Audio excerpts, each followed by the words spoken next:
Buescher gets the win. We know that. Let's jump back on his in-car coming into this zone, because this is where we're going to see SVG hit the wall and how it really screws up his bus stop. Yeah, under braking here, he just gets too far to the right. He carries in a little too much speed, rubs the wall right there, and just that little contact. Everything has to be set up perfect for the timing to get through the bus stop, and it throws it off right from the very beginning. You see him get way up the racetrack here as it goes on. The line here is to stay tucked left like Chris is. You can see he's quite a bit further left through this section of the bus stop than SVG is. SVG is out of control. Yeah, as you're talking about the lines, I just want to highlight, so here's the second set of curbs, and out here is the carousel entry curbs. The normal line is exactly what Chris Buescher's doing. You want to kind of straighten this area up and enter the carousel reasonably straight, not taking a hard right back. SVG, now he's so far wide, he has to take this super aggressive angle to get between these curbs, and he's out wide, cutting back through. This allows Chris Buescher just to pounce all over him.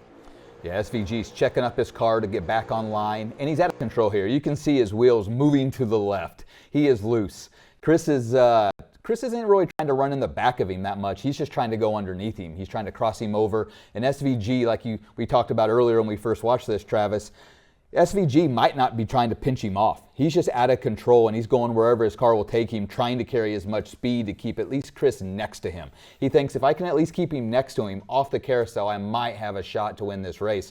I can't let him get ahead of me. So SVG's car control, it's phenomenal, and you see it right here as well.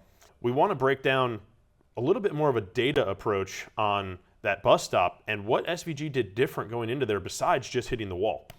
There's quite a few things interesting on here, and it's a lot of data. I think if someone just looked at this like, oh no, what are we looking at? But we can zero in on a couple things to explain it. And one thing that's super interesting here, this is the second to last lap and the last lap, SVG laid on top of each other. And what you notice through it is right in here, the blue line is the last lap, the orange line is the second to last lap. He drives in deeper, has to use more brake on the last lap, and he continues to use brake throughout the bus stop to get his car under control.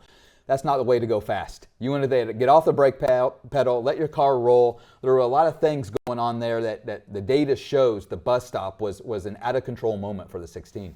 Absolutely, and you talked about that. So just a little bit more for anybody who's not looked at SMT. At the top here we have a speed trace and then an RPM trace, what gear they're in, throttle, brake, steering, and then delta time. We get all this data live. It's super useful for us as crew chiefs to analyze what's happening for our car, for our driver, what to come up with for changes. But you're talking about how out of control it was. Right here's the steering trace. Again, you mentioned orange was a lap before, well in control of the race, doesn't blow the corner. Blue, this moment right here, the orange line is still turning left. The blue line goes way back down. Down is to the right. He has this huge correction up through here, and that's what we're seeing over here on the other side. This is where we see him go shooting off line over here. And this also shows the path of the cars through the corners. And we see a really good angle of that right here. Like you mentioned, Chris Buescher's on the right line right here, and SVG's wide. And you see the lap before the orange line, he was on the line. Yeah, SVG's the ghost car here on the lap before, and then this is real time with the last lap. It's a car width and a quarter wider through that area, and you see him getting on the brake a little later. You know, he's on the brake in this area right in here just to get his car under control so he can stay on the racetrack and not go through the grass, and that allows the 17 to close right to his back bumper.